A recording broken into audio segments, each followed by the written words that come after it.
सबको नमस्ते। तो कबीर जी के कुछ शब्दों पे विचार करेंगे। मोह सलिल की धार में बह गए गंभीर, सूक्ष्म मछली सुरती है, चढ़ती उल्टा नीर।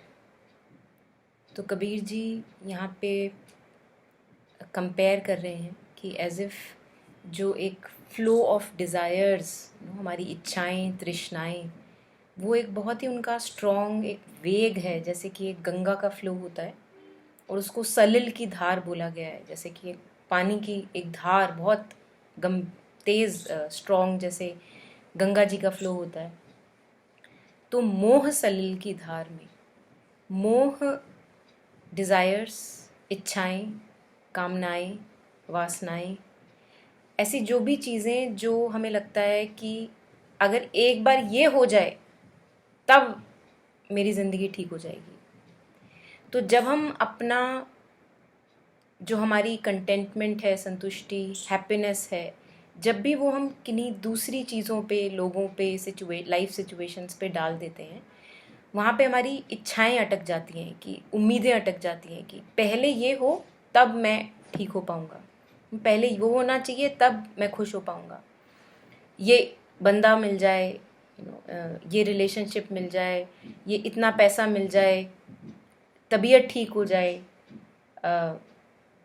जॉब मिल जाए, जो है वो गंदा वो छूट जाए, running towards pleasure, running away from pain.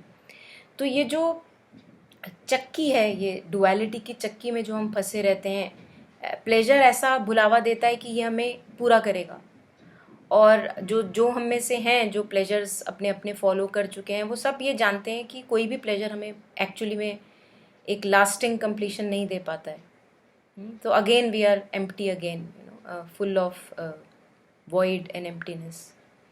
तो कबीर जी कह रहे हैं कि इच्छाओं, तृष्णाओं, भावनाओं और अटैचमेंट्स, स्पेशली अटैचमेंट्स, क्योंकि हम अपने इतना ज़्यादा चिपके रहते हैं हम अपनी अटैचमेंट्स से, attachment to our thoughts, attachments to our own feelings, thinking that ये तो मेरी फीलिंग है, मेरी डिज़ायर है, attachment to our ambitions, attachment to greed, attachment to a way of life, attachment to anything, any kind of attachment that we cling to, attachment to the body, उसका जो मोह है, मोह सलिल की धार में बह गए गंभीर। तो सिंसियर से सिंसियर, गंभीर से गंभीर आप साधक हो सकते हैं, लेकिन एक वेग डिज़ायर का आके आपको बहा के लेके चला जाता है, and because you were lacking in vigilance, सतर्कता एकदम से छूट गई, एकदम से वो जो वेग था थॉट्स का उसमें आप बह गए और मान लिया कि जब तक ये नहीं होगा तब तक मैं ठीक नहीं हो सकता, पूरा नहीं हो सकता, या कुछ कमी है जो हमेशा रहेगी, पहले बाहरी सिचुएशन बदलनी चाहिए। तो उस पर कबीर जी बात कर रहे हैं कि मोह सलिल की धार में बह गए गंभीर, सूक्ष्म। फिर दूसरी लाइन में कबीर जी सोल्यूशन दे रहे हैं कि क्या है इसका सोल्यूशन, रेमेडी क्या है। सूक्ष्म मछली सुरती है, चढ़ती उल्टा नीर। नीर again referring to the flow of water, the water itself. और सूक्ष्म, बड़ी महीन, delicate, which is not very tangible, दिखती नहीं है, इतनी एक डेलिकेट सी मछली ऐसी है, एक मछली की तरह बोला गया है सुरती को, विच इज़ अवेयरनेस, जो उल्टा जाती है धार में, वो बहती नहीं है। जैसे हम इमोशंस का जो बहाव आता है उसमें हम बहते चले जाते हैं ना, वो हमको लेके चला जाता है। तो कह रहे हैं कि if we are aware,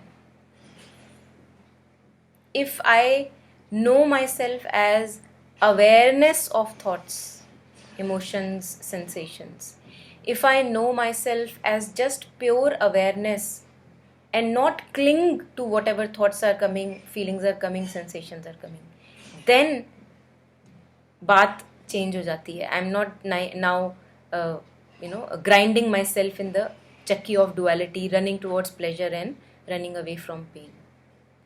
so can we do this? Can we spend some time in our, especially our silences and also throughout the day, can we just stay knowingly as awareness? Thoughts will come and go, images in the mind will come and go, opinions in the mind will come and go, past stories, future anxieties will come and go. But can I not get lost in them? Is it possible for me to know myself as this awareness which is aware of the thought, aware of the feeling, which knows the thought, knows the feeling, knows what is happening inside me, and just knowingly stay there as this presence of awareness? This changes the game. So this is a very big hint, and this hint has also been told by Buddha himself, that he also compares uh, uh, this awareness to a fish running upstream. Because usually the bahav of emotions, the flow of emotions and thoughts is like, it takes us away. We are caught unvigilant, non-vigilant, and we are unaware, and we are just lost in the trap of thoughts. The sense of little self, me and my story, we are lost in it. And so much of suffering is caused because of that.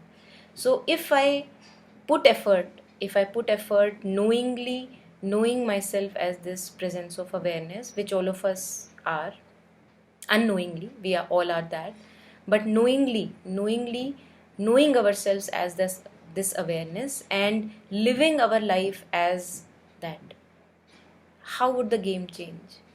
And that is for each one of us to experiment. So this is a beautiful little kind of a mantra or sutra given by Kabirji, and other masters also have hinted at this. Can we knowingly know ourselves as this presence of awareness, and hence not get lost in the bhav sagar, the bhavnaon ka sagar, emotions and overwhelming thoughts and past stories which keep on clinging to us. We are not ready to leave it actually. It's not that the past clings to us, we are clinging to the past. And if I immediately know myself as this presence of awareness, it cannot be that I am trapped in the thoughts. So if we want a liberation from this suffocating sense of self, it's very important for each one of us to know our true nature more and more deeply, knowingly establish ourselves there. So just a few thoughts and reflections, and I hope all of us will be able to take it deeply into their contemplations and silences, and maybe some more meanings and insights come out of it and help us actually towards a better way of life and living.